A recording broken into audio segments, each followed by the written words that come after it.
Assalamualaikum warahmatullahi wabarakatuh. Halo solih-solihah, gimana kabarnya hari ini nak? Semoga solih-solihah di rumah tetap selalu sehat dan bersemangat ya. Nah, ketemu lagi sama Bu Angga.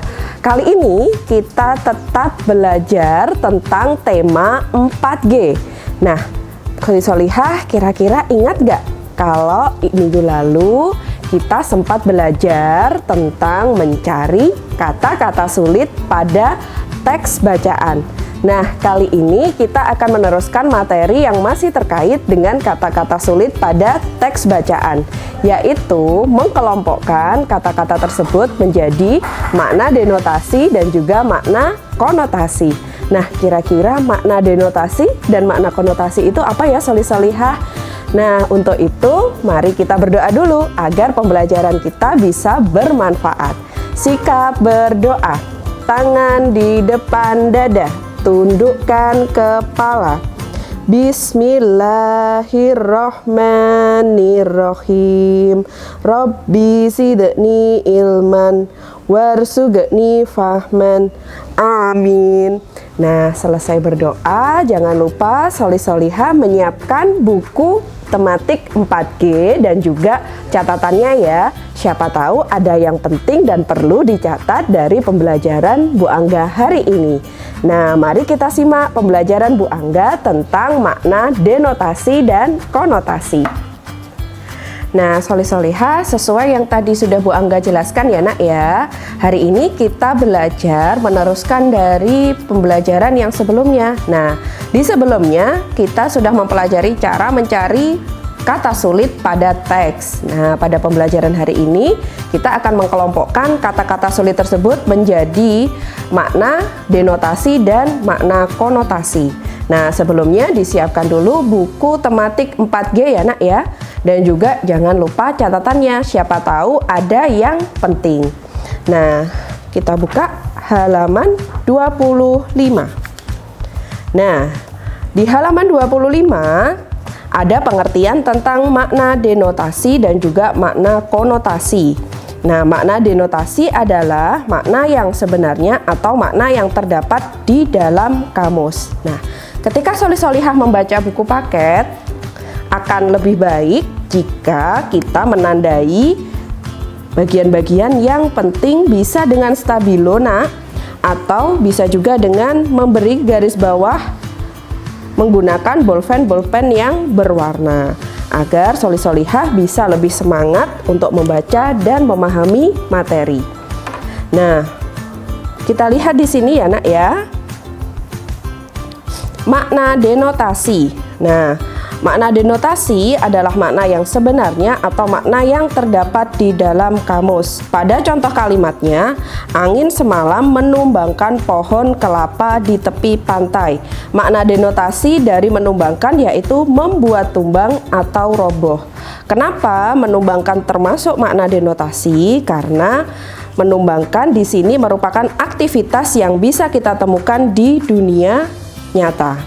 Kemudian di sini ada ikan bernapas dengan insang. Maka makna denotasi dari bernapas yaitu menghisap dan mengeluarkan udara.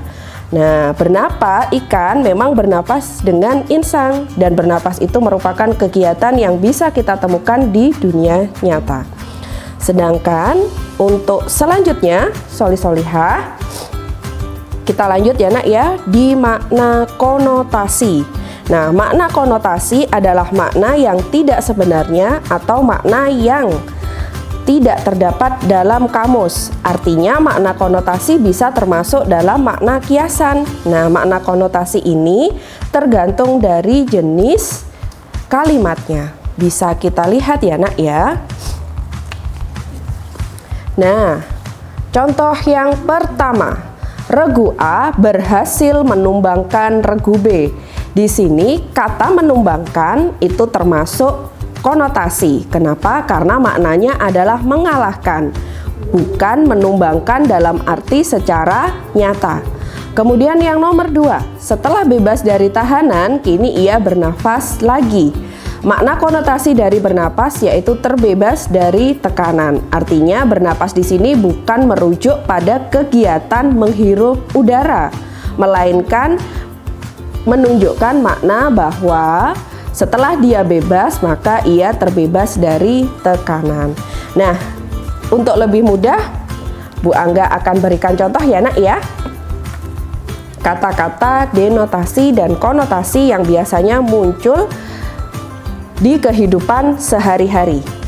Yang pertama, Bu Angga ada satu kata, ada kaki, tangan. Nah, dari satu kata ini bisa menghasilkan makna denotasi dan juga makna konotasi, tergantung dari kalimatnya ya nak ya. Bu Angga contohkan untuk kalimat yang pertama.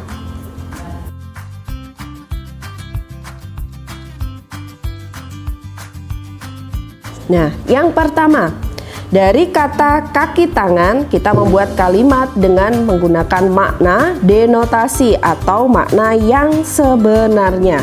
Kaki tangan Adi luka dan diperban.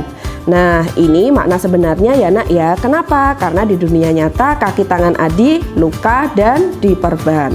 Bagaimana jika untuk makna konotasi kita buat?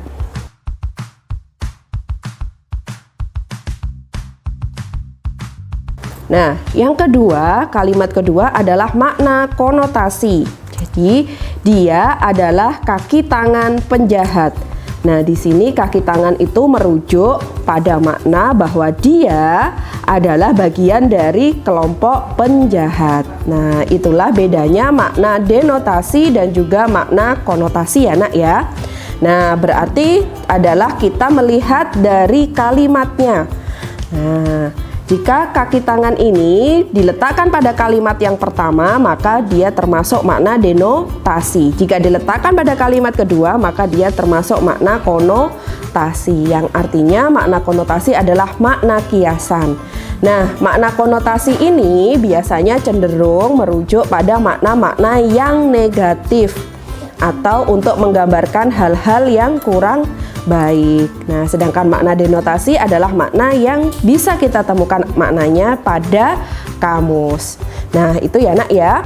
Bagaimana kalau Bu Angga contohkan satu lagi nak? Kita menggunakan kata pahit. Nah, dari kata pahit, mari kita membuat contoh kalimat dengan menggunakan makna denotasi dan contoh kalimat dengan menggunakan makna konotasi. Yang pertama. Yang kedua.